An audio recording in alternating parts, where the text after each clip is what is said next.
இன்றைய தியானம்.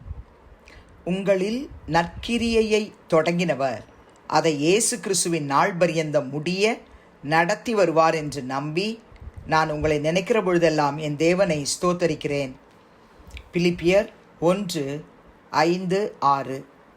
ஆண்டவரும் இரட்சகருமாகிய இயேசு கிறிஸ்துவின் நாமத்தினாலே இந்த காலை வேளையிலே இன்றைய தியான நிகழ்ச்சியின் வாயிலாக உங்கள் ஒவ்வொருவரையும் சந்திப்பது நான் கிறிஸ்துவுக்குள் மிக்க மகிழ்ச்சி அடைகிறேன். பிரியமானவர்களே, அப்போஸ்தலனாகிய பவுல் எழுதுகிறாரு பிலிப்பிய சபையாருக்கு, உங்களில் நற்கிரியையை தொடங்கினவர். திருச்சபை மக்களே, உங்களில் நற்கிரியையை தொடங்கினவர் அதை இயேசு கிறிஸ்துவின் நாள் பரியந்தம் முடிய நடத்தி வருவார் அப்படின்னு நான் நம்புகிறேன்.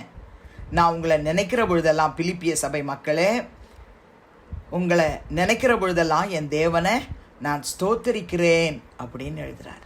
பிரியமானவர்களே, நம்மில் நற்கிரியை தொடங்கினவர் நம்முடைய ஆண்டவராகிய இயேசு கிறிஸ்துவின் வருகை பரியந்தம் அதை நம்மிலே நடத்தி வருவார் என்று அவர் நம்பிக்கொண்டிருக்கிறார்.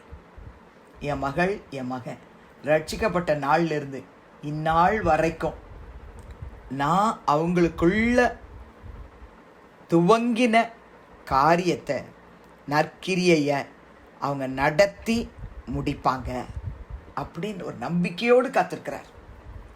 உங்கள் மேலேயும் என் மேலேயும் கர்த்தருக்கு அவ்வளோ ஒரு நம்பிக்கை. பிரியமானே, அந்த நம்பிக்கையை நம்ம காத்து கொண்டு கர்த்தருடைய வருகை பரியந்தம் நாம் பொறுமையோடு எதிர்பார்த்து கொண்டிருப்போம் என்று சொன்னால், நம்மில் தொடங்கப்பட்ட அந்த நற்கிரியையை அவர் வரும் வரைக்கும் அவர் நிச்சயமாக நடத்தி முடிப்பார் என்ற நிச்சயத்தோடு கூட நாம் செய்ய வேண்டியதை நாம் செய்வோம். ஆனால் அப்போஸ்தலனாகிய பவுல் எழுதுகிறார் பாருங்க, எபிரேயர் 10:35, ஆகையால் மிகுந்த பலனுக்கு ஏதுவான உங்கள் தைரியத்தை விட்டு விடாதிருங்கள். எவ்வளவு போராட்டங்கள், பிரச்சனைகள் வந்தாலும் என்னில் நற்கிரியை தொடங்கினவர் அந்நாள் வரையும் நடத்தி முடிய செய்வார், அவரே முடிப்பார் அப்படின்னு நமக்குள்ள கர்த்தர் கொடுத்த அந்த தைரியத்தை நம்ம விட்டு விடக்கூடாது. மிகுந்த பலனுக்கு ஏதுவான உங்கள் தைரியத்தை நீங்கள் விட்டு விடாதிருங்கள் என்று எழுதுகிறார்.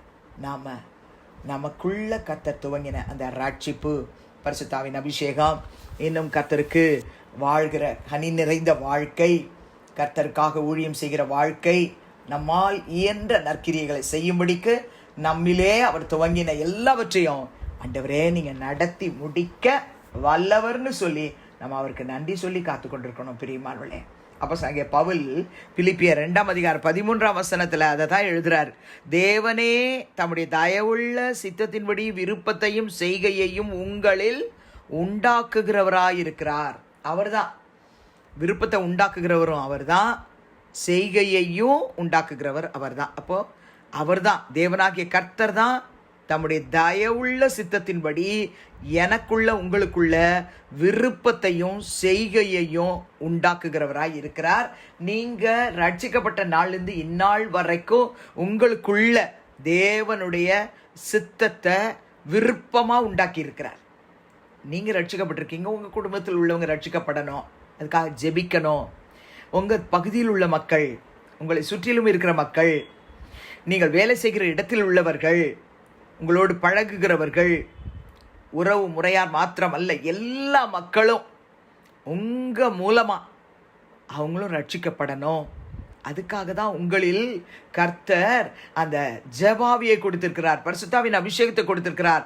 கர்த்தருடைய பிள்ளைகளே, நமக்குள் விருப்பத்தை உண்டாக்குனவர் செய்கையையும் உண்டாக்குகிறார். நமக்குள்ள கர்த்தர் கொடுத்த அந்த பாரத்தை நீங்களும் நானும் சும்மா அப்படியே மூடி போடாதபடிக்கு நாம் அவருக்காக 30, 60, 100 பலன் கொடுக்கத்தக்கதாக நமக்குள்ள கர்த்தர் கொடுத்த அந்த தைரியத்தை விட்டு விடாமல் இருக்கணும். பிரியமானவர்களே, அப்படி இருக்கும் பொழுது தான் அந்த காரியத்தை கர்த்தர் அப்படியே ஆமென்றும் ஆமேன் என்றும் நிறைவேற்றி முடிப்பார். அதைத்தான் அப்போஸ்தலனாகிய பவுல் ரோமர் 8:28-30 வரை உள்ள வசனத்தில் மிக தெளிவாக எழுதுகிறார். அன்றியும் அவருடைய தீர்மானத்தின்படி அழைக்கப்பட்டவர்களாய் தேவனிடத்தில் அன்பு கூறுகிறவர்களுக்கு சகலமும் நன்மைக்கு ஏதுவாக நடக்கிறது என்று அறிந்திருக்கிறோம்.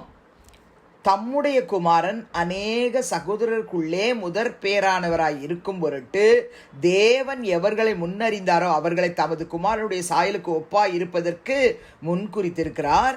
எவர்களை முன்குறித்தாரோ அவர்களை அழைத்தும் இருக்கிறார். எவர்களை அழைத்தாரோ அவர்களை நீதிமான்கள் ஆக்கியும் இருக்கிறார். எவர்களை நீதிமான்கள் ஆக்கினாரோ அவர்களை மகிமைப்படுத்தியும் இருக்கிறார். நிச்சயமா அவருடைய சித்தத்தின்படி இவைகள் எல்லாம் உங்களுடைய வாழ்க்கையில், என்னுடைய வாழ்க்கையில், நம்ம எல்லாருடைய வாழ்க்கையிலும் நிறைவேறும் பிரியமானவர்களே. அவர் தான் தொடங்கினவர். நமக்கு நன்கு தெரிஞ்ச ஒரு வசனம், சங்கீதம் 138:8, கர்த்தர் எனக்காக யாவையும் செய்து முடிப்பார். நிச்சயமா முடிப்பார். தெசலோனிக்கே மக்களுக்கு எழுதும்பொழுது அப்போஸ்தலனாகிய பவுல் 1 தெசலோனிக்கேயர் 5:23-24 எழுதுறாரு, சமாதானத்தின் தேவன் தாமே உங்களை முற்றிலும் பரிசுத்தமாக்குவாராக. உங்கள் ஆவி, ஆத்துமா, சரீரம் முழுவதும் நம்முடைய கர்த்தராகிய இயேசு கிறிஸ்து வரும்போது குற்றமற்றதாய் இருக்கும்படி காக்கப்படுவதாக.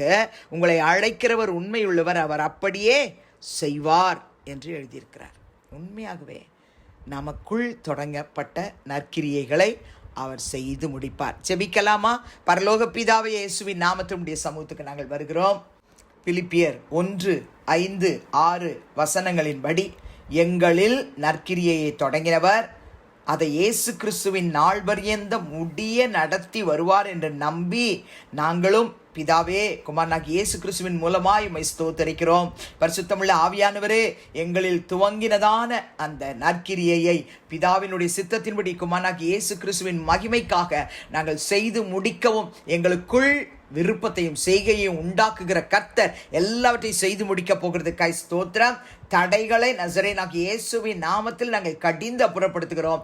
எங்களை அழைத்தவர் நீர் உண்மையுள்ளவர், அப்படியே செய்து முடிக்க போகிறதுக்காய் ஸ்தோத்திரம். இயேசுவின் நாமத்தில் பிதாவே, ஆமென். கிறிஸ்துவுக்குள் பிரியமானவர்களே, இந்த நாளில் கர்த்தர் தாமே உங்களோடு கூட இருப்பாராக, உங்களை ஆசீர்வதிப்பாராக, உங்களை நடத்துவாராக. ஆமென்.